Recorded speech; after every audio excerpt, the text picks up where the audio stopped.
Assalamualaikum warahmatullahi wabarakatuh. Kembali di channel Safaris Imunologi ya. Masih membahas mengenai jenis-jenis dari interferon tipe 1 ya. Kali ini kita akan membahas mengenai interferon zeta ya. Interferon zeta ini ada juga yang menyebutnya sebagai limitin ya. Nah, sama saja maksudnya ya, apakah kadang disebut limitin, kadang disebut interferon zeta. Sama saja, barangnya sama ya. Kita lanjutkan. Nanti yang kita bahas adalah siapa yang menghasilkan interferon zeta, kemudian sinyal intrasel dari interferon zeta, aksi dari interferon zeta, dan fungsinya. Kita masuk dulu mengenai penghasil dari interferon zeta. Jadi interferon zeta itu dihasilkan oleh sel limfosit yang matur yang berada di timus dan lien.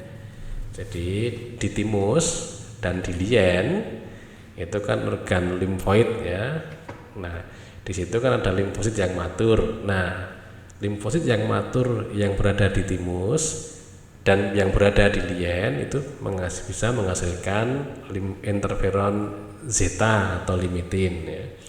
Juga epitel yang berada di saluran nafas dan ductus saliva ya itu juga bisa menghasilkan interferon zeta ya.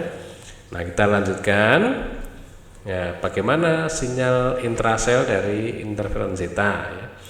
Seperti halnya interferon tipe 1 yang lain ya, interferon zeta itu nanti reseptornya adalah IFNAR 1 dan IFNAR 2 ya.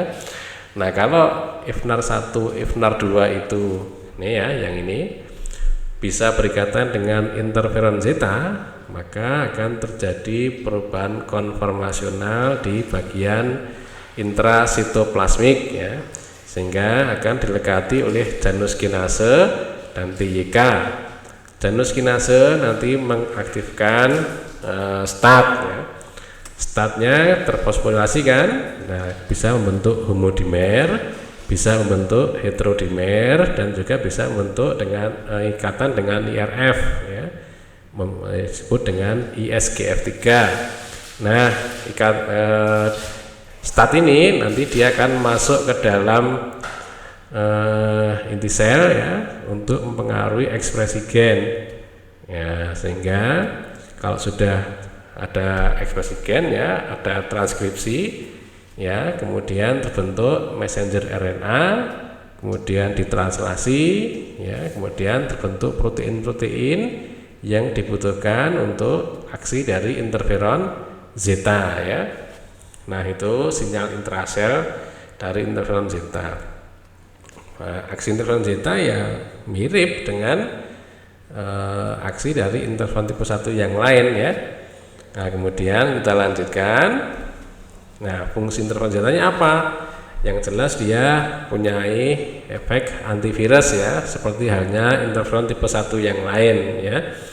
Dia punya efek antivirus ya, dia bisa punya efek antitumor ya, juga bisa sebagai imunomodulator dan mielosupresi ya, menekan ya. Nah, ini fungsi-fungsi dari interferon zeta. Nah, masing-masing ini sudah pernah kita bahas secara detail di di video yang dulu ya, membahas tentang interferon tipe 1 bagian 1 ya. Ya, saya kira demikian dulu. Terima kasih. Assalamualaikum warahmatullahi wabarakatuh.